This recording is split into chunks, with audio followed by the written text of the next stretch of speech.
Next part हम लोग देखने वाले हैं कॉम्बाइंड मीन और कंपोजिट मीन, हम इसे बोलते हैं कॉम्बाइंड और कंपोजिट।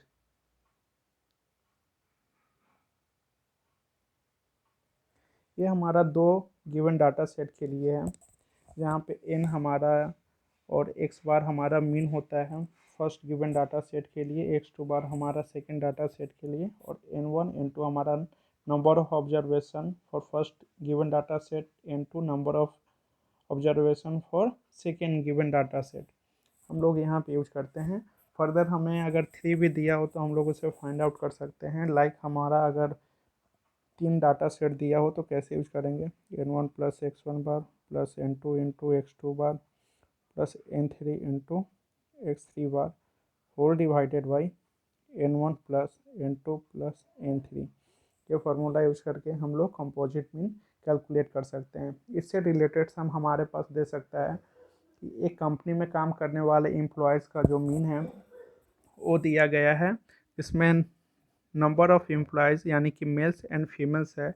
मेल्स का हमारा एवरेज सैलरी दे दिया जाएगा, फीमेल्स का एवरेज सैलरी दे दिया जाएगा। तो फाइंड आउट करने के लिए हमें बोला जाएगा कि number of male employees and number of female employees आप फाइंड आउट करो, या same wise number of organise employees या unorganise employees, number of skill employ, number of non skill employed. तो इस तरह के डाटा सेट हमें कैलकुलेट करने को दिया जा सकता है, या हमारा परसेंटेज भी पूछ सकता है। अगर हमारा गिवन डाटा सेट में जैसे कि हमारे पास x बार का कुछ वैल्यू दे देगा और हमारे पास x1 बार का वैल्यू दे देगा और x2 बार का वैल्यू दे देगा, और हमें पूछा जाएगा कि find the percentage of male employees in the company and female employees in the company, तो वहाँ पे ये हमारा कॉम्बाइंड मीन यूज होगा। नेक्स्ट एवरेज की तरफ हम बढ़ते हैं, जो कि है हमारा जियोमेट्रिक मीन।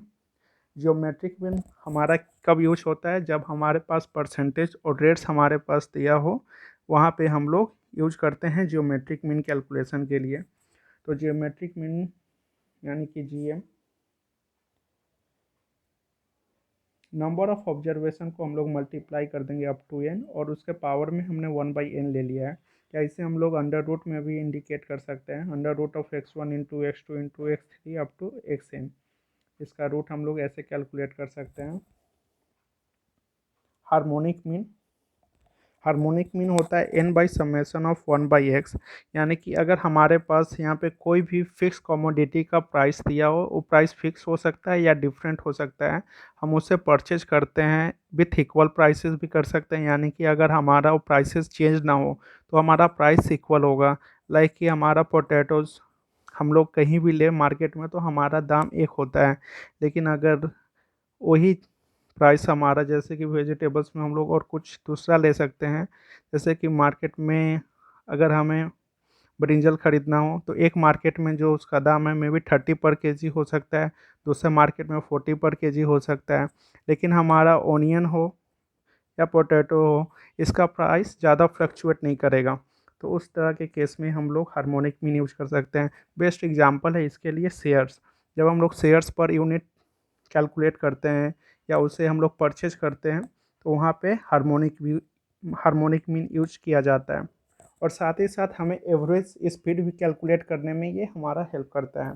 यानी कि एवरेज स्पीड हमारा जब कैलकुलेट करना हो तो हम हार्मोनिक मीन यूज करते हैं।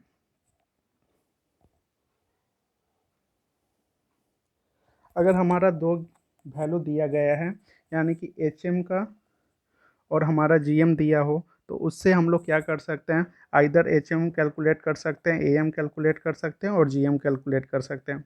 यानी कि अगर तीनों में रिलेशन देखा जाए तो हमारा AM into HM equals to होता है जीएम स्क्वायर। ये बहुत ही इम्पोर्टेंट है एग्ज़ाम पॉइंट ऑफ व्यू से। इस तरह के क्वेश्चंस हमें बार बार पूछे जाते हैं, यानी कि ये सीयू का one of the favourite question है, यहाँ से क्वेश्चन ज़रूर बनता है।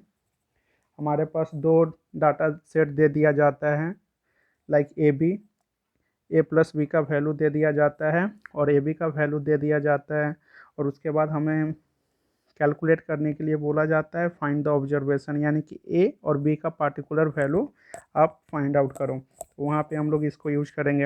या हमारे पास जी एम और ए एम का वैल्यू दे दिया रहेगा और बोला जाएगा find the value of H M, तो हम लोग वहाँ पे H M equals to use कर सकते हैं G M square divided by A M. ये फार्मूला अप्लाई करके हम लोग एच एम कैलकुलेट कर सकते हैं। और अगर ए एम जी एम और एच एम में रिलेशन देखा जाए तो ए एम हमारा ग्रेटर होता है जी एम और एच एम से। होप आप इसे नोट कर रहे होंगे।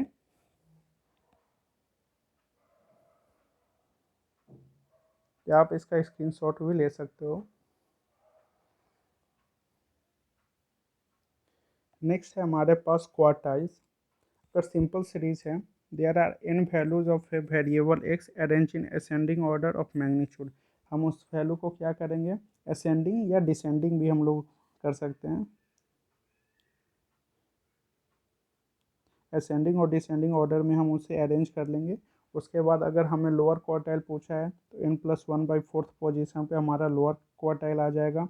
n+1/2 पोजीशन पे हमारा जो है मीडियन आ जाएगा। इसको हम लोग मिडिल क्वार्टाइल भी बोलते हैं और यही हमारा मीडियन है। हमने अभी एग्जांपल में देखा था n+1/2 फार्मूला हमने यूज किया था मीडियन कैलकुलेट करने के लिए।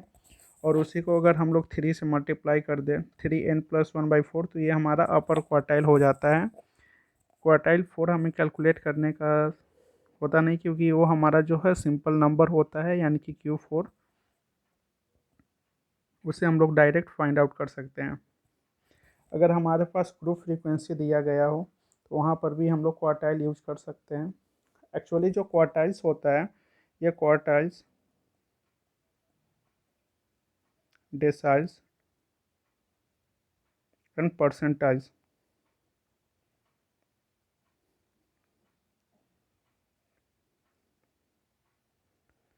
ये सारे के सारे हमारे होते हैं पार्टीशंस वैल्यू।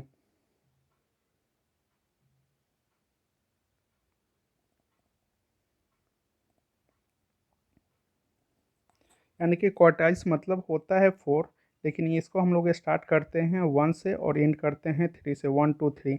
डेसाइल्स मतलब होता है 10, लेकिन इसका जब वैल्यू हमें फाइंड आउट करना हो तो ये स्टार्टिंग होगा 1 2 अप टू 9। उसी तरह से जब परसेंटाइल्स है, परसेंटाइल्स मीन्स 100 पार्ट्स, लेकिन हमारा इसमें जब स्टार्ट करेंगे 1 2 3 ये अप टू जाएगा 99 तक। यानी कि जो इसमें 100th पोजीशन है, इसमें 10th पोजीशन, इसमें 4th पोजीशन, वो हमें कैलकुलेट करने का ज़रूरत नहीं होता है। इसे हम लोग डायरेक्ट फाइंड कर सकते हैं। यानी कि जो पार्टिकुलर नंबर होगा वही हमारा वो लास्ट होगा, मे बी क्वार्टाइल हो, डेसाइल हो या परसेंटाइल्स हो। ये पार्टीशन वैल्यूज़ बोले जाते हैं क्योंकि इससे हम लोग पार्ट बाई पार्ट कैलकुलेट करते हैं। अगर हमारा ग्रुप फ्रीक्वेंसी के बारे में पूछा जाए तो ग्रुप फ्रीक्वेंसी में एल जो होता है ये हमारा लोअर क्लास बाउंड्री होता है। ये लोअर क्वार्टाइल के लिए n/4 हम यूज कर रहे हैं, divided -c divided by f into I. यानी कि ये सबके लिए होगा। जब हम लोग मिडिल और मीडियल क्वार्टाइल या मीडियन कैलकुलेट करें तो l + n/2 -c/f। एल हमारा लोअर क्लास बाउंड्री हो जाएगा। एन हमारा सम ऑफ फ्रीक्वेंसी होता है, यानी कि टोटल फ्रीक्वेंसी। सी होता है हमारा cumulative frequency preceding the model median class. और क्वार्टाइल जो भी हमारा लोअर हो या अपर क्वार्टाइल हो उससे प्रीसीड, यानी कि उसके ऊपर वाला, मतलब प्रीसीडिंग। अगर हमारे पास 2 3 4 है, ये अगर हमारा फ्रीक्वेंसी है तो ये जो होगा वैल्यू ये होगा हमारा प्रीसीडिंग वैल्यू। और जो 3 के बाद 4 आएगा ये हमारा होगा सक्सीडिंग वैल्यू। तो अब प्रीसीडिंग और सक्सीडिंग में कंफ्यूज ना हो, जो इससे पहले वाला आया होगा, यानी कि जो भी 3 से पहले आया 2, अगर हम लोग जो गिवन टेबल में जब कैलकुलेट करेंगे तो वहाँ पे बहुत ही इजी तरीका से मैं बताऊंगा कि आप उसमें कंफ्यूज ना हो, कैसे आप फाइंड आउट कर सकते हो प्रीसीडिंग वैल्यू कौन है, सक्सीडिंग वैल्यू कौन है। तो यहाँ पे मैंने उसको लिखा है लाइक एन हमारा टोटल फ्रीक्वेंसी है।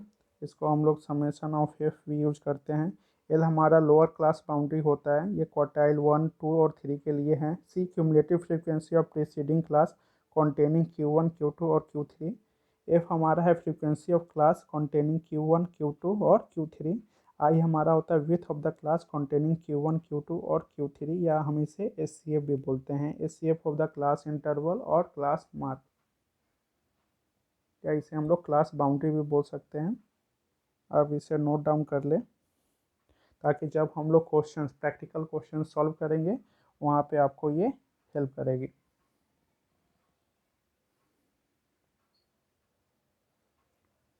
नेक्स्ट हमारे पास जो टॉपिक आता है वो होता है मोड। सिंपल सीरीज के लिए हम लोग मोड कैसे कैलकुलेट करते हैं, तो मोस्ट रिपीटेटिव टर्म या वेरिएंट होता है जो कि हमारे सीरीज में वो आया हो। मैंने मोड के लिए बताया था कि मोड के लिए यूनिक सॉल्यूशन नहीं होता है। मोड के लिए हमारा क्या हो सकता है, यूनी मॉडल सॉल्यूशन भी हो सकता है, बाई मॉडल भी हो सकता है, या मल्टी मॉडल भी हो सकता है। इसका मतलब है, और साथ ही नॉट एग्जिस्ट। अगर कोई भी डाटा सीरीज हमारा इक्वल बिट के साथ दिया है, यानी कि इक्वल फ्रीक्वेंसी है, या वो कंजिक्यूटिव इन नेचर है, या उसका हमारा जो डिफरेंस है या मल्टीपल्स है, यानी कि जो हम लोग अगर जैसे 3, 6, 9 ऐसे लेते हैं, वो अगर इक्वल है तो उसमें हम लोग मोड कैलकुलेट नहीं कर सकते, उसमें हमारा वो जो सॉल्यूशन होता है वो नॉट एग्जिस्ट होता है। किसी भी गिवन डाटा सीरीज का जो सॉल्यूशन हो सकता है वो यूनी मॉडल भी हो सकता है। किसी किसी डाटा सीरीज में हमें दो दो मोड मिल सकते हैं, और किसी में हमारा मोर देन 2 मोड्स भी मिल सकते हैं। तो मोड जो भी है वो हमारा इंडस्ट्री और बिजनेस में फ्रीक्वेंटली यूज किया जाता है। अगर ग्रुप फ्रीक्वेंसी की बात करें तो मोड हम कैसे कैलकुलेट करेंगे, लोअर क्लास बाउंड्री, ये फ्रीक्वेंसी होगा, ये frequency preceding the frequency model model class होगा, 2f minus F1 minus F2 into आई। हम लोग इसे सॉल्यूशन के साथ बहुत ही ईजिली समझेंगे। इससे पहले आप इस फार्मूला को नोट कर ले। यहाँ पे L हमारा lower class boundary of the model class है, F हमारा फ्रीक्वेंसी ऑफ मॉडल क्लास है, F1 frequency just preceding the model class है, F2 frequency just succeeding the model class है, और आई ये हमारा कॉमन विथ, और हम इसे SCF भी बोलते हैं, SCF of the class interval और क्लास बाउंड्री। अगर हमें रिलेशनशिप देखना हो among mean, median and mode, तो हम लोग यहाँ पे लिख सकते हैं मीन माइनस मोड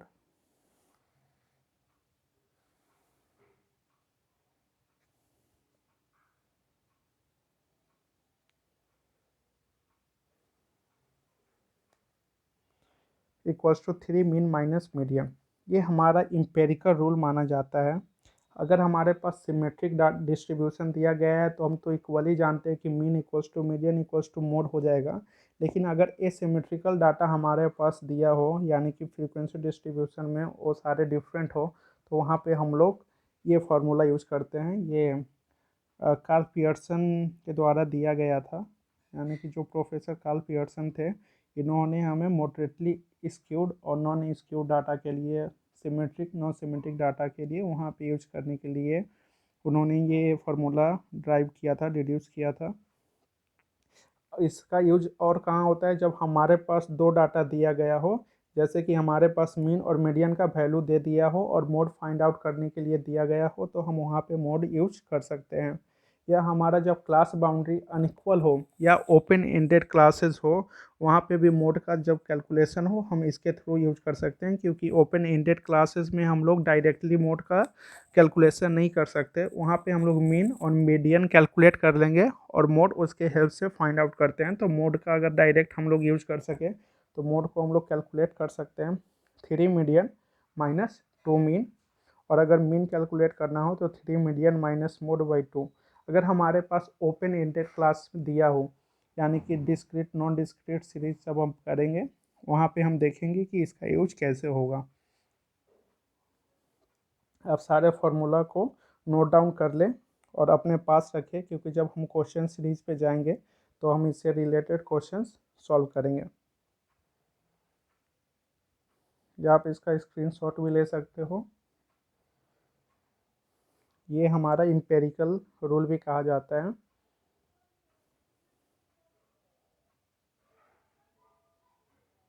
या इसे हम लोग कार्ल पियर्सन फार्मूला भी बोलते हैं। Thank you for watching. Stay connected to this channel business math with Nagmani.